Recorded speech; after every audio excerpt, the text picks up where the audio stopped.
गुरु नानक देव जी।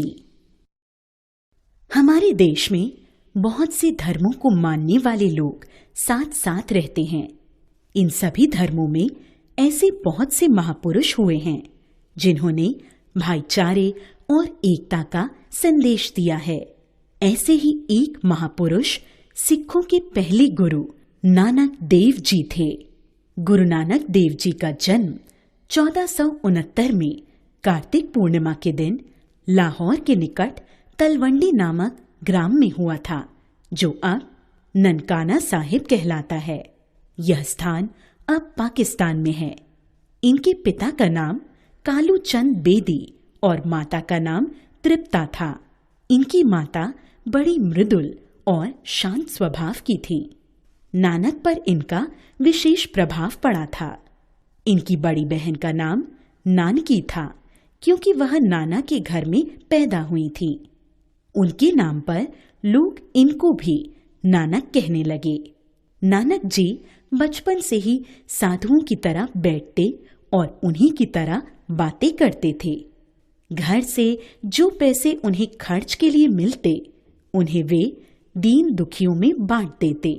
8 वर्ष की अवस्था में उन्हें पढ़ने के लिए भेजा गया, परंतु उनका मन पढ़ने लिखने में नहीं लगता था। वे एकांत में बैठकर भगवान का भजन करते और ध्यान लगाते थे। जब नानक देव जी कुछ बड़े हुए तो उनके पिता ने उनसे खेती की देखभाल करने के लिए कहा। वे खेत पर गए, मगर वहां भी एकांत पाकर परमात्मा के भजन में लग गए। यह देखकर इनके पिता ने इन्हें खेत पर जाने से रोक दिया और उन्हें नौकरी करने के लिए कहा, परंतु उनका मन कहीं भी नहीं लगता था। एक दिन उनके पिता ने उन्हें 20 रुपए दिए और कहा, बेटा, लाहौर जाकर कोई ऐसा खरा सौदा करना जिससे कुछ लाभ हो। उनके साथ एक नौकर भी था। मार्ग में उन्हें साधुओं की एक टोली मिली जो 3 दिनों से भूखी थी। उन्होंने सारे रुपए साधुओं को खिलाने पिलाने में खर्च कर दिए और खाली हाथ लौट आए। पिता ने जब उन्हें खाली हाथ लौटते हुए देखा तो उन्हें बड़ा क्रोध आया। उन्होंने नानक देव जी को बहुत डांटा, परंतु उनके व्यवहार में कोई परिवर्तन नहीं हुआ। थोड़े दिनों बाद उनका विवाह कर दिया गया। उनके श्री चंद और लक्ष्मी चंद नाम के 2 पुत्र हुए। नानक देव जी का मन अब भी गृहस्थी में नहीं लगता था। वे अपनी सारी कमाई दूसरों की सहायता में खर्च कर देते थे। इससे घर गृहस्थी चलने में बड़ी कठिनाई होती थी। उनकी पत्नी ने उन्हें बहुत समझाया, परंतु उन पर किसी भी बात का असर नहीं होता था।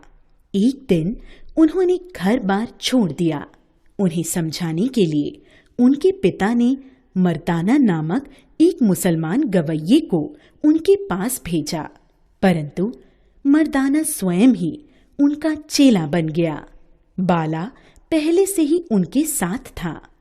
अब बाला और मर्दाना को साथ लेकर नानक देव जी जगह जगह जाते और उपदेश देते।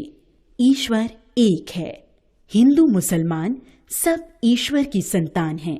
उसके लिए सब बराबर हैं। ईश्वर सत्य स्वरूप है। अच्छे काम करो जिससे परमात्मा के दरबार में लज्जित न होना पड़े। धीरे धीरे वे गुरु नानक के नाम से प्रसिद्ध हो गए। उन्होंने अपने शिष्यों के साथ भारत के प्रसिद्ध स्थानों की यात्रा की। गुरु नानक देव जी ने लहना नाम के एक होनहार व्यक्ति को अपना शिष्य बनाया।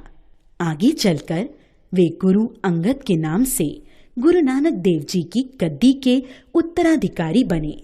सन 1539 में लगभग 70 वर्ष की अवस्था में गुरु नानक देव जी का देहांत हो गया। वे सदैव दूसरों की भलाई और सेवा पर जोर देते थे।